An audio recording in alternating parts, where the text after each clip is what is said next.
এখানে আর একটা কথা বলি, আজকে বাংলায় নাকি জঙ্গিদের সরকার চলছে, বলছে না বলেন?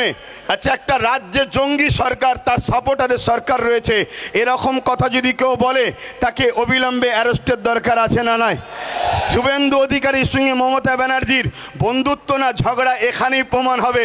যদি অ্যারেস্ট করে জানবো সত্যিই ঝগড়া, অ্যারেস্ট যদি না করে জানবো সব তলায় তলায় মিল আছে।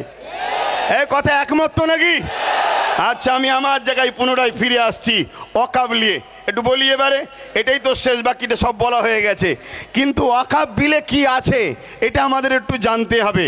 ওয়াকফ বিলের মধ্যে এমন কিছু আইন তৈরি করতে চাইছে সংশোধনের নামে, যে আইন দ্বারা দিনের মতো সত্য ওয়াকফ মুসলিমদের ব্যক্তিগত সম্পদ, এ সম্পদ আর মুসলমানদের হাতে থাকবে না।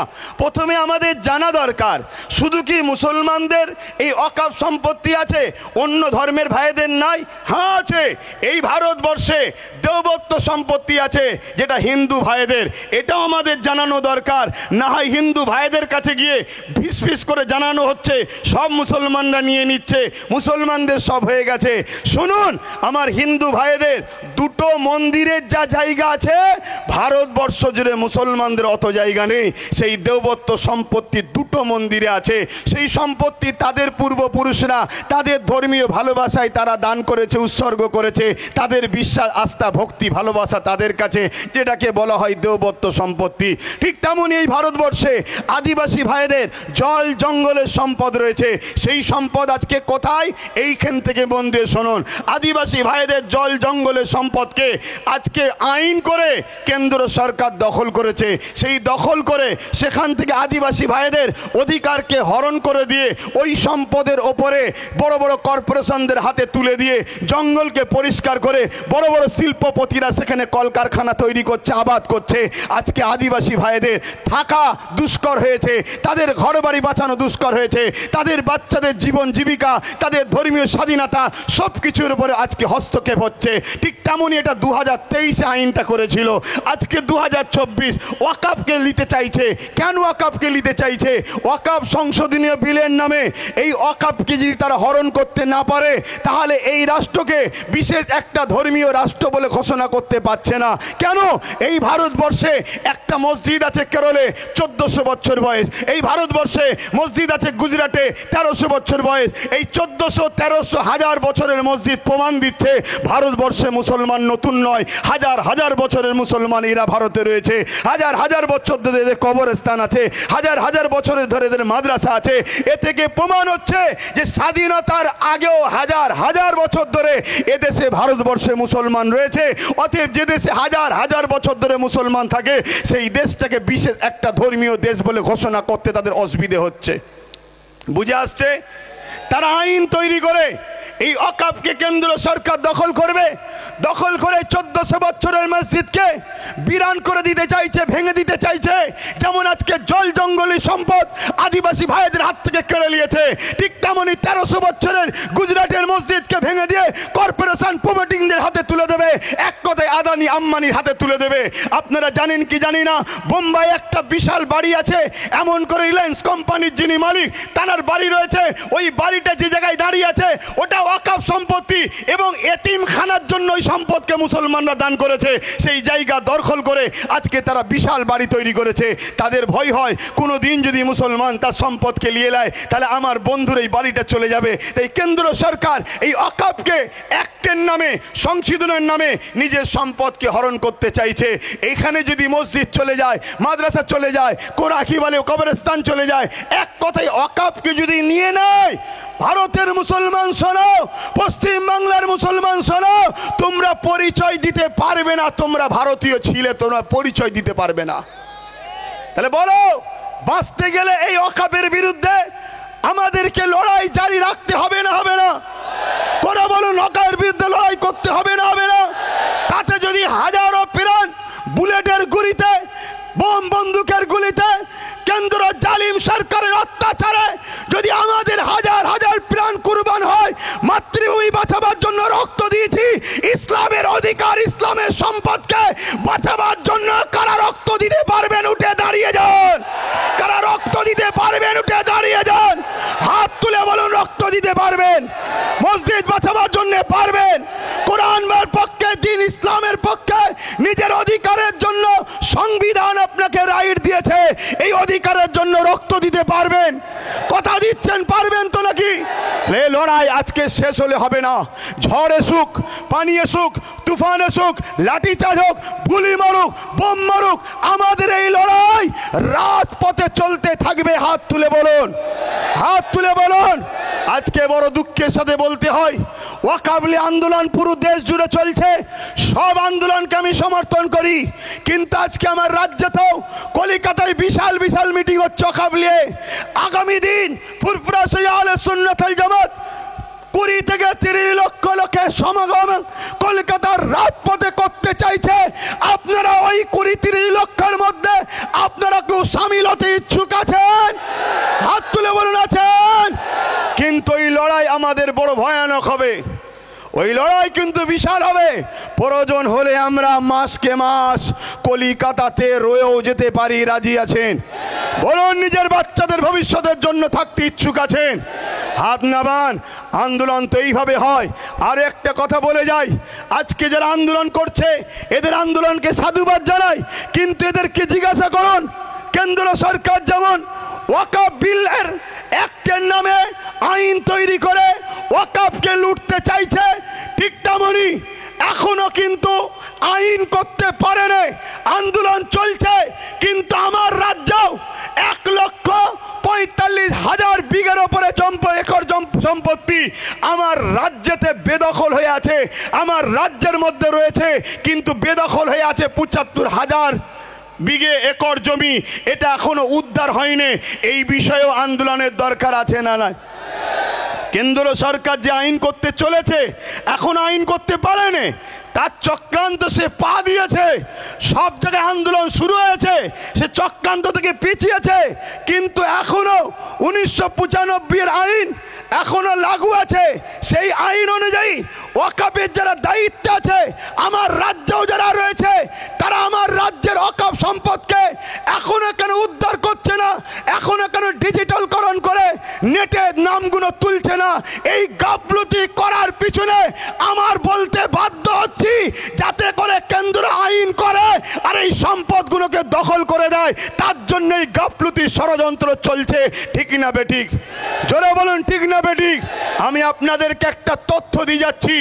উত্তর 24 পরগনা হাড়ুয়া পীর আব্বাস আলী গুরাচাঁদ রহমাতুল্লাহ আলাইহি বলে একজন আল্লাহর ওলি রয়েছেন, তিনার মাজারের 900 বিঘে জায়গা।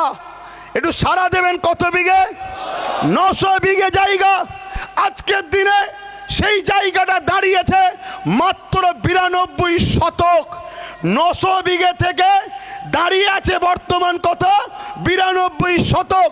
3 বিঘাও নয়, তাহলে 897 বিঘে জায়গা এখনো ভারত পশ্চিম বাংলার হারুয়া আব্বাস আলী হুজুরের বেদখল হয়ে আছে। রাজ্য সরকার বলেছিল ওই জায়গাগুলোকে উদ্ধার করে দেবে। এই আন্দোলনটাও আমাদের করা দরকার আছে না নয়? জোরে বলুন, আছে না নয়? কিন্তু আজ আমরা দুঃখিত, আমরা দেখছি কলিকাতা ভরি আন্দোলন হচ্ছে, কিন্তু রাজ্য সরকারের এই ওয়াকফ বাঁচাবে বলেছিল, এ বিষয়ে একটাও কথা হচ্ছে না। কোনো এক জায়গায় আমার বলতে বাধ্য হচ্ছি, কেন্দ্রের বিরুদ্ধে রাজ্যকে সাপোর্ট করা ষড়যন্ত্র চলছে না তো? তাহলে এই আন্দোলনে আমরা নয়, আমরা মসজিদের পক্ষে যে আন্দোলন হবে, কোরআনের পক্ষে যে আন্দোলন হবে, ওয়াকফের প্রকৃত পক্ষে যে আন্দোলন হবে, সেই আন্দোলনের সঙ্গে আমরা হাতে হাত মিলিয়ে, কাঁধে কাঁধ মিলিয়ে, বুকে তাজা খুন দিতে হলো আমরা সংবিধান যে রাইট দিয়েছে ওই রাইটের জন্য আন্দোলনে প্রত্যেকটা জায়গায় সঙ্গ কি বলে হাজির হতে রাজি আছি। ঠিক না বেঠিক? কিন্তু আপনার আন্দোলন এরকম হওয়া দরকার। কেন্দ্র সরকার আজকে সে কালা কানুন কেন তৈরি করতে চাইলো? এমনি এমনি তো খাওয়া যাচ্ছে, এখন তৈরি করতে চাইছে কেন? শোনেন, রাজ্যগুলো ভালো মন্দ খেতে পাচ্ছিল, কেন্দ্র ওয়াকফের ভাগ ঠিক পাচ্ছিল না, তাই ওয়াকফ বিল করে টোটাল বিড়াল নিজের হাতে নিতে চাইছে, কোনো রাজ্যকে ভাগ দেবে না, সম্পূর্ণ ও একা খাবে। অর্থাৎ এই যে 900 বিঘে আব্বাস আলী গোরাচাঁদ হুজুরের যে মাজারে যে অকাপের জায়গা আছে, এই জায়গাকে বড় বড় বাড়ি হয়েছে, বিভিন্ন দোকানকে ভাড়া দেওয়া হয়েছে, তা থেকে মোটা টাকা আজকে রাজ্য সরকারের ফান্ডে যাচ্ছে। কেন্দ্র সরকার বলছে না, তুই পাবিনি, 900 বিঘেটাই আমি দখল করে আদানি আম্বানিকে দেবো, ওখানে যারা আছে সব ভেঙে গুড়িয়ে দেবো। এই হচ্ছে লড়াই। এদের লড়াই মূলত উভয়ের আমাদের সম্পদকে ভাগ বাটরা করে খাবে। এই জায়গায় বলুন, আমরা যদি আমাদের সম্পদ পেতে চাই, তাহলে কেন্দ্র সরকারের কালা কানুনের বিরুদ্ধে যেমন লড়াই হবে, আমার রাজ্যে যারা ওয়াকফকে দখল করে বসে আছে ওদের উচ্ছেদ করে আমাদের মসজিদের জায়গা, আমাদের কবরস্থানের জায়গা, আমাদের মাদ্রাসার জায়গা, আমাদের ওয়াকফের জায়গা আমাদের ফিরিয়ে নিবার জন্য লড়াইয়ের দরকার আছে না নাই? আছে না নাই? তবেই তো লড়াইটা পারফেক্ট হবে। আমার কথা আপনারা বুঝতে পারছেন না পারেননি? কলকাতায় এমন এমন ভিআইপি জায়গা আছে যে জায়গাগুলোর দাম 1 শতক জায়গার দাম 5 কোটি 10 কোটি টাকা। কলকাতার বুকে প্রায় 50,000 বিঘে কম বেশি জায়গা শুধু কলকাতার বুকের আশপাশে আমাদের জায়গা রয়েছে, যে জায়গার অর্থ কত হতে পারে বুঝতে পারছেন? তাহলে সেগুলোরও উদ্ধারের দরকার আছে না নাই? যেমন কেন্দ্র সরকার জুলুম করছে, তার কালা কানুনকে আমরা মানছি না। এ মানবেন নাকি? জোরে বলুন, মানবেন? শুভেন্দু অধিকারীর মতো মানুষ যদি মনে করে যেদেরকে প্রশাসন দিয়ে ঠান্ডা করে দেবো, শুভেন্দু অধিকারী বাবুকে বলে যায় তোমার প্রশাসন কম পড়ে যাবে, সংবিধান বুকে রেখে সংবিধানকে বুকে নিয়েই মরবো আমরা, কিন্তু তোমার প্রশাসনকে কমিয়ে দেবো আমরা। তোমার প্রশাসন কম পড়ে যাবে, আমাদের পাবলিক এত নেমে যাবে। প্রশাসন কম পড়ে যাবে, আবার মিসগাইড করবেন না যিনি প্রশাসনের বিরুদ্ধে। না, আমার সংবিধান আমাকে প্রশাসনের বিরুদ্ধে লড়াই করা শিখায়নি, কিন্তু তুমি যতই প্রশাসন নামাও পাবলিক এত নামবে, তোমার গুলি তোমার প্রশাসনের সংখ্যা কমে যাবে, পাবলিকের সংখ্যাটা বেড়ে যাবে। এটাই মূলত বলার উদ্দেশ্য। কিন্তু এর পাশাপাশি এটাও বলবো, আমাদেরকে যে ধোঁকা দেওয়া হচ্ছে, এই ধোঁকা থেকেও সজাগ হওয়ার দরকার আছে না নাই? কথা বলুন, আছে না নাই? বন্ধুগণ শোনেন, ওয়াকফ বিলের মধ্যে মারাত্মক মারাত্মক আইন তৈরি করছে। তার মধ্যে একটা আইন করছে, কেউ যদি ওয়াকফ করে তাকে 5 বছর কমসে কম ধর্মীয় প্র্যাকটিসের মধ্যে আছে, যাকে আমাদের ভাষায় বলা হয় কামেল মুসলমান। তা কেন্দ্র সরকার কি করে বুঝবে কে কামেল মুসলমান কে নরমাল মুসলমান? তা আমাকেও তো বলতে পারে তুমি নরমাল মুসলমান, আর মোদি সার্টিফিকেট দেবে আব্বাস নরমাল মুসলমান। তো মুসলমানের এম বোঝে না, ও আমাকে সার্টিফিকেট দেবে আব্বাস সিদ্দিকী নরমাল মুসলমান। আপনার ইমাম যে 30 বছর, তিনি বলবেন আমি চলে গেছি, যা হয়েছে আমি সব দিয়ে দিলাম, তাকেও বলবে এ নরমাল মুসলমান। এটা একটা ষড়যন্ত্র। এই করে বলবে যারা দান করেছে এরা মুসলমান ছিল না, এরা প্র্যাকটিসিং মুসলমান নয়, তাই এদের সম্পদ ওয়াকফ হবে না। এইভাবে বিভিন্ন ছলে বলে কলে কৌশলে আমাদের ওয়াকফকে লুটার ষড়যন্ত্র করছে। এই জায়গায় আমি প্রত্যেকটা মানুষকে, সচেতন মানুষকে বলবো, আপনারা ঐক্যবদ্ধ হন, সংগঠিত হন। এই আন্দোলনে আমাদেরকে কোনোভাবে পিছপা হলে হবে না। কারবার করতে হবে, ব্যবসা করতে হবে, জমির জায়গা রুজি সন্তানদের জন্য ভাবতে হবে। কিন্তু ওয়াকফ যদি আমাদের হাত থেকে ফসকে যায়, মনে রাখবেন আগামী দিন ভারতবর্ষে আপনি টিকে থাকবেন, তার পরিচয় কিন্তু আপনি দিতে পারবেন না। এরপরে আপনাকে নাগরিকত্ব থেকে বহিষ্কার করা হবে। কেন? আপনার যখন এ দেশে স্বাধীনতার আগে কোনো ঐতিহাসিক মসজিদ, মাদ্রাসা, কবরস্থান নয়, তখন আপনাকে বলা হবে আপনি স্বাধীনতার পরে বাংলাদেশ থেকে এসেছেন, পাকিস্তান থেকে এসেছেন, চলুন আপনাকে ডিটেনশন ক্যাম্পে নিয়ে যাওয়া হবে। কিন্তু যতদিন আপনার এই হাজার হাজার বছরের ঐতিহ্য মসজিদ, মাদ্রাসা ওয়াকফ রয়েছে, ততদিন শুভেন্দু অধিকারী বা তার মাথায় যারা বসে আছে, অমিত শাহ আর নরেন্দ্র দামোদর মোদী হোক, এরা হাজারো চেষ্টা করলো বাবা সাহেব আম্বেদকরের সংবিধান তোমাকে আমাকে দেশে থাকার জন্য গার্ড দেবে। তাই এরা যতই চেষ্টা করো ভারতের মুসলমানদের করে এরা কখনো ক্ষতি করতে পারবে না, পারবে না, পারবে না।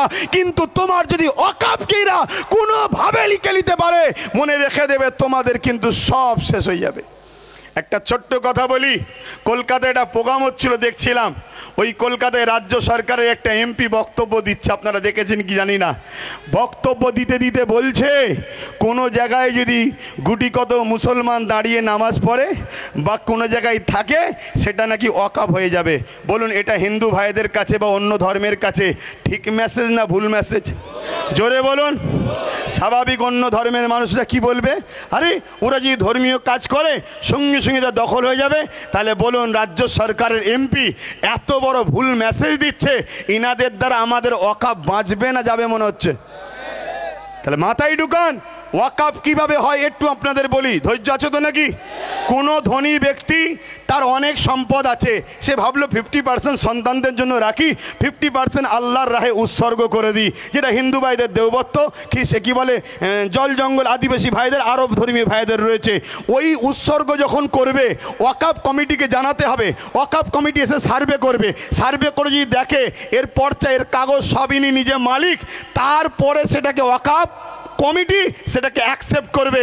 আর ইনারা কি প্রচার করছে, রাজ্যের এমপি কি প্রচার করছে, বা এই বিজেপির এমএলএ এমপিরা এরা ভেতরে ভেতরে গোপনে গোপনেও করছে যে মুসলমান কোনো জায়গায় দাঁড়ালে সে জায়গাটা মুসলমানদের হয়ে যাবে, কোনো জায়গায় নামাজ পড়লে মুসলমানদের হয়ে যাবে।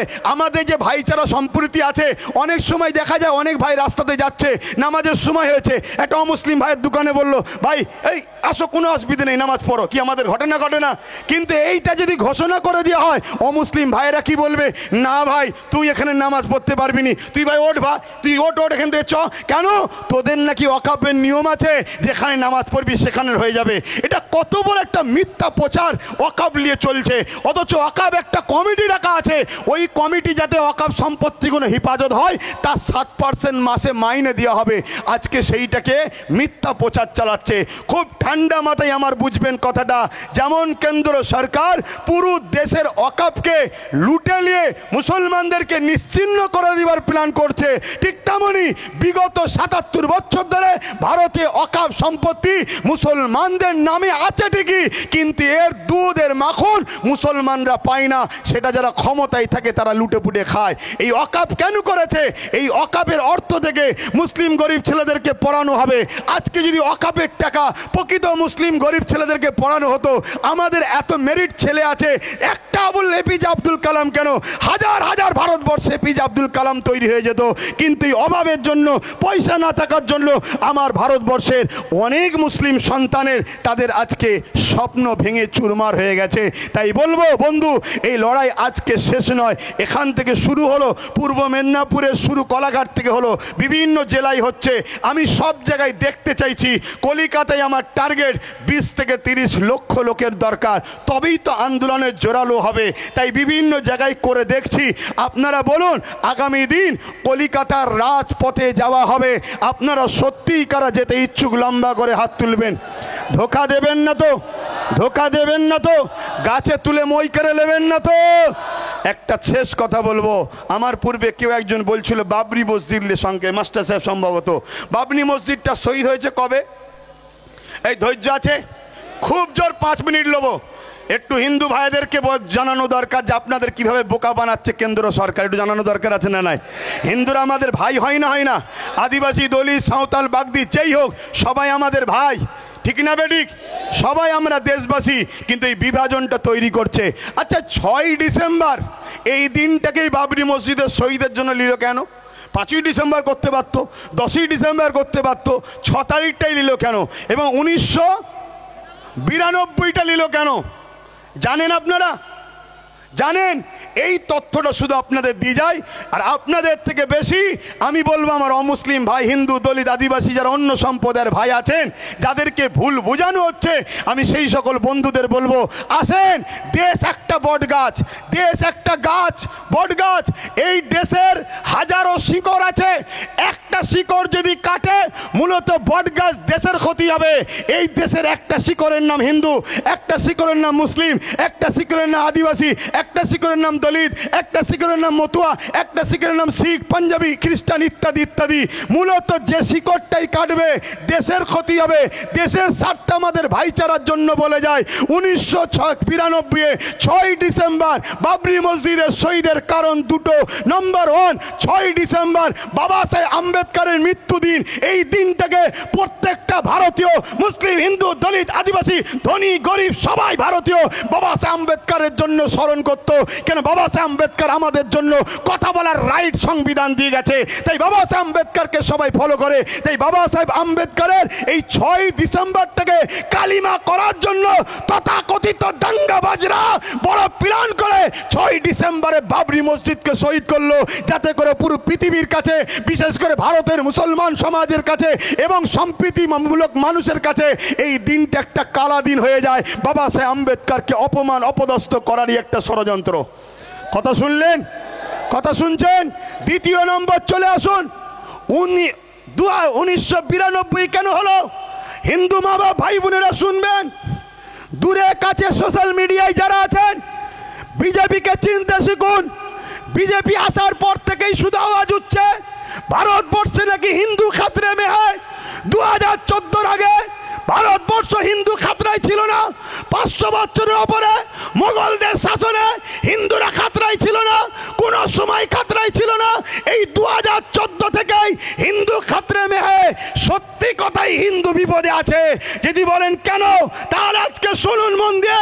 রেল বিক্রি করে দিয়েছে, কি বলে এয়ারপোর্ট বিক্রি করে দিয়েছে, কারেন্ট বিক্রি করে দিয়েছে, LIC বিক্রি করে দিয়েছে। এই সরকার আসার পরে 2 কোটি চাকরি দেবে বলেছিল কেন্দ্র সরকার, দিতে পারে না। এই সরকার আসার পরে LIC বিক্রি করে দিল। LIC তে চাকরি করে কারা? 100-র মধ্যে 100টাই অমুসলিম ভাইরা চাকরি করে। কেন? LIC সুদের ইসলামের চলে না। রেল বিক্রি করে দিল। রেলে হকারি করে কারা? বেশিরভাগ আমার অমুসলিম ভাইরা। চাই তাদের আজকে সেখান থেকে রুজি রুটি চলে গেল। এই সরকার আসার পরে পুরো ভারতবাসী আজকে বিপদে আছে। তাই আমার হিন্দু ভাইদেরকে শ্রদ্ধার সাথে বলবো, 1992 সালে এই বাবরি মসজিদকে যখন ভাঙা হয়, ওই সময়ে 1989-80-তে একটা সাচার কমিটির মতো রিপোর্ট বেরিয়েছিল, মন্ডল কমিটি। তাই তো, মন্ডল কমিটি, সাচার কমিটি যেমন 2005-06 বেরিয়েছে, ওটা 79-80-তে মন্ডল কমিটি। সেই কমিটিটার রিপোর্ট যারা করেছে তারা বলছে হিন্দু সমাজের একটা বড় অংশ রুজি রুটিতে, অর্থনীতিতে একদম ধ্বংসের দিকে। তাই হিন্দু সমাজকে বাঁচাবার জন্য, এই গরিব মানুষগুলোকে বাঁচাবার জন্য 27% সংরক্ষণের ব্যবস্থা করা হয়েছিল। কিন্তু এই 27% সংরক্ষণকে তথাকথিত যারা হিন্দু দরদি শাস্ত্রে এই বিজেপি হুকুমত কোনোভাবেই মেনে নিতে পারল না।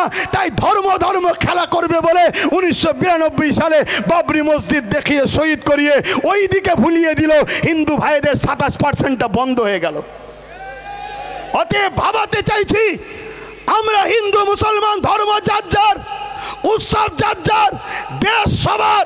আপনারা বলুন, ধর্ম যার যার, ধর্ম যার যার, উৎসব যার যার, উৎসব যার যার, দেশটা সবার। তাই দেশের স্বার্থে বলবো, আজকে কেন্দ্র সরকার একটার পর একটা আইন তৈরি করছে। কৃষকদের বিরুদ্ধে কালা কানুন তৈরি করেছিল। কৃষক বন্ধুরা কে হিন্দুকে, খ্রিস্টানকে, দলিতকে, পাঞ্জাবি দেখেনি, তারা কৃষক একসাথে আন্দোলন করেছে। কেন্দ্র সরকার তার আইনকে প্রত্যাখ্যান করতে বাধ্য হয়েছে। তাই আমাদেরও উচিত হবে এই কালা কানুনের বিরুদ্ধে, কে কোন দরবারে, কে কোন সিলসিলা, কার কি পছন্দ, সব কিছু বলে দিয়ে সংবিধান বিরোধী এই কালা কানুনের বিরুদ্ধে আমাদেরকে এক হয়ে আন্দোলন করলে কেন্দ্র সরকার এই বিল প্রত্যাখ্যান করতে চ্যালেঞ্জের সাথে বলছি বাধ্য হবে। তাই এক হয়ে আন্দোলন করার দরকার আছে না নাই? জনগণ আন্দোলনের দরকার আছে না নাই? কিন্তু তাদের সঙ্গে আন্দোলন নয় যারা এখনো আমার রাজ্যে ওয়াকাফকে লুটে রেখেছে। কি বলুন, ঠিক তো নাকি? তাই আমার বক্তব্য সংক্ষেপ করছি। তার আগে আরও একবার বলি, দীঘা ছিল ধর্মস্থান নয়, দীঘা ছিল পিকনিক স্পট, টুরিস্ট এলাকা। সেই জায়গাটাকে বড় প্ল্যানে রাজ্য সরকার ধর্মস্থান বানিয়েছে। তাদের বিশ্বাস, তাদের ভালোবাসাকে আমি ছোট করছি নি, কিন্তু আমরাও অনেকে যাই না। তাই কত কোটি টাকা দিয়ে মসজিদের দাবি রইল? জোরে বলুন। কেন? উনি তো এমনিই বলেছে আমি মুসলিম দরদি একটু বেশি, তাই তো হিজাব পরে ঈদগায় যায়। আমাদের এই দাবি রইল। এই বলে আমি আমার সংক্ষিপ্ত বক্তব্য এখানে শেষ করছি। কিন্তু আবার যাবার আগে একটা উচ্চ আওয়াজ দিয়ে, স্লোগান দিয়ে আমরা আস্তে আস্তে যাব। সকলে বলুন নারে তাকবীর। আরো উচ্চ আওয়াজে নারে তাকবীর। কোরআন ও সুন্নাহ, কোরআন ও সুন্নাহ, সংবিধান বাঁচাও। সকলে বলুন বাঁচাও, সংবিধান বাঁচাও। ভারতবর্ষ, ভারতবর্ষ ওয়াকাবের বিরুদ্ধে কালা কানুন মানছি না, মানব না। ওয়াকাবের বিরুদ্ধে কালা কানুন মানছি না, মানব না। অবিলম্বে কেন্দ্র সরকার আপনার ওই কালা কানুনে বিল প্রত্যাখ্যান করতে হবে। অবিলম্বে কেন্দ্র সরকার সংবিধান বিরোধী কালা কানুন প্রত্যাখ্যান করতে হবে। রাজ্য সরকার আপনার আন্ডারে যত ওয়াকাফ সম্পত্তি আছে পুনরুদ্ধার করে দিতে হবে। যখনই বলা হচ্ছে তখন বলছে বোলডুজার চালাতে পারবো না, ঘর যখন হয়ে গেছে। কিন্তু আপনারা শোনেন, এই রাজ্যে সরকার বোলডুজার চালিয়েছে না চালায়নি? কাদেরকে উচ্ছেদ করেছে? হকারদের। তা হকারদের যদি উচ্ছেদ করতে পারেন বোলডুজার চালিয়ে, আমাদের সম্পদ দখল যারা করে রেখেছে আমাদের ফিরিয়ে দিবার জন্য বোলডুজার চালাতে হবে। অতএব এই বিভাজন থেকে দূরে থাকবেন, নিজের অধিকারের জন্য নিজেরা লড়াই করুন। আস্তে আস্তে ফিরে যাবেন যখন ঘোষণা দেওয়া হবে। সুস্থ থাকবেন, ভালো থাকবেন। মনে রাখবেন এ লড়াই কিন্তু আজকে শেষ নয়। আমি সর্ব জায়গায় জাগাচ্ছি, তারপরে কলিকাতার রাজপথ, ওখান থেকে পুরো দেশ, সব জায়গায় আন্দোলন হচ্ছে। সবাই মিলে আমরা দিল্লি যাব। যেদিন দিল্লি যাব সেদিন শুধু ওয়াকাফ বাঁচানো হবে না, সংবিধান বিরোধী সরকারকে উৎখাত করেই তারপর আমরা ফিরবো। বলুন ইনশাআল্লাহ। আরো চিৎকার দিয়ে বলুন ঠিক না বেঠে? আসসালামু আলাইকুম ওয়া রাহমাতুল্লাহি ওয়া বারাকাতুহু। অসংখ্য ধন্যবাদ শ্রদ্ধেয় সম্মানীয় আহলে সুন্নাত ওয়াল জামাতের কর্ণধার